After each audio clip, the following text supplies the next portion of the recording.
Now, let's summarize this section by going back to our original topic, wages. Although the purpose of ancient Chinese education is not about making a wealthy living, by improving the standing of men, education can surely have a sizable impact on their wage eventually. Now, there's a very interesting conversation between Confucius and his student Zizhang about education and wealth. And this conversation is in the excerpts of this lecture.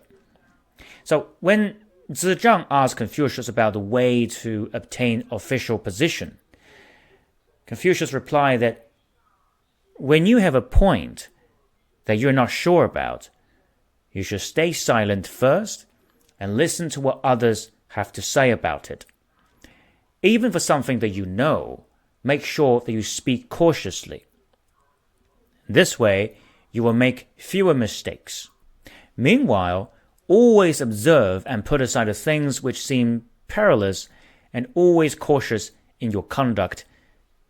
You'll be able to avoid many occasions for regret. Finally, Confucius said, if you avoid saying silly things, avoid doing regretful things, you will be on the way to secure a good official salary. Now, Confucius' word is metaphorical, artistic, and yet very practical. Okay, in fact, in my old days working in the financial service sector, this is how we reminded our young, ambitious graduate analysts. Respect the senior, observe and learn, and don't be a hothead. Because one mistake, millions could be lost, and your career is over. In fact, this is education of ethics and self-cultivation. And surely there are, technical parts of the job that needs to be trained as well. But sometimes, as an employer, we find that we rather prefer someone with a genuine and respectful mind to someone who appears clever but poses a potential threat to the integrity of the company. Now, according to Confucius, education is not for the sake of getting a salary. Right? It's not for that, but it is the end result. Meanwhile, Mencius and Xunzi pointed out that with proper education, anybody can be sage, and they used the sage rulers Yao and Shun as a standard. So what Mencius and Xunzi emphasized is basically the development of virtue. In ancient China, virtue is essentially what makes common people arising to the throne, like Yao and Shun. Remember, they were not royal families. They work in the field, right? So the lacking of virtue is also what overthrow the royal family in the first place, like King You and King Zhou. Okay, I'm sorry, King You and King Li of Zhou dynasty.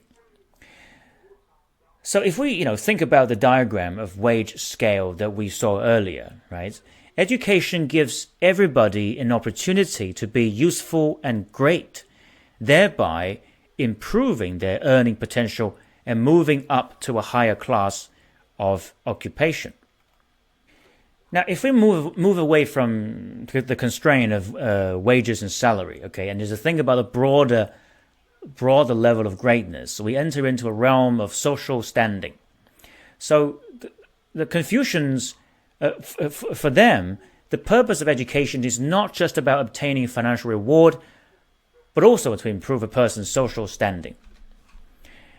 And as it says in Xunzi, although they live in a shabby residence, no one dare to be disrespectful to them because they possess the true knowledge. So sometimes the social standing is not always reflected in a person's wealth and financial position, but a person with high social standing automatically focuses more on morality, and he or she would always be respected. So let's summarize. Okay, let's summarize the function of education. So the implication of education is twofold. On the one hand, if the selection of government officials is largely based on ethical and moral standard, then education leads to great contribution of the politicians, in the sense that only the most morally superior persons will be selected. If the selection of officials is not based on ethical superiority, but some other measures such as wealth or something like that, then there is a question of sustainability or suitability. Although, there are different political structures among all the countries in the world, the selection process can always be geared towards ethics and morality. It can be implemented in a multi-party system and also in a single-party system. This is true because, as we examined in much detail earlier during this course, an immoral government, multi-party or single-party, will always be overthrown by the people. This has always been the case and proved time and time again in the history.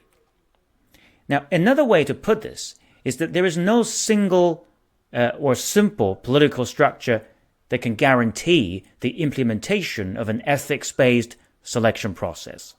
So this concept of education, morality, and politics need to be understood by all the people in the world, not just, you, myself, and certain scholars.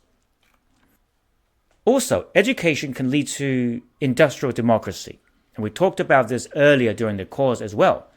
Again, if education opportunity can be maximized, then people will largely have similar opportunities to upgrade their skills and the potential to take the job that they like to do. Now, of course, it is sometimes the case that a person cannot get a good job or salary even though he has good education. But there is no hope of getting a good salary without education, unless he or she is very, very lucky.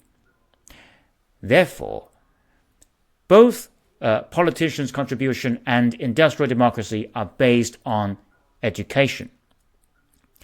Above all that, proper education must return to ethical, moral, and causality education. Only this way can we improve the wealth distribution and people's living standard at the same time, without the negative consequence of technology. Thank you.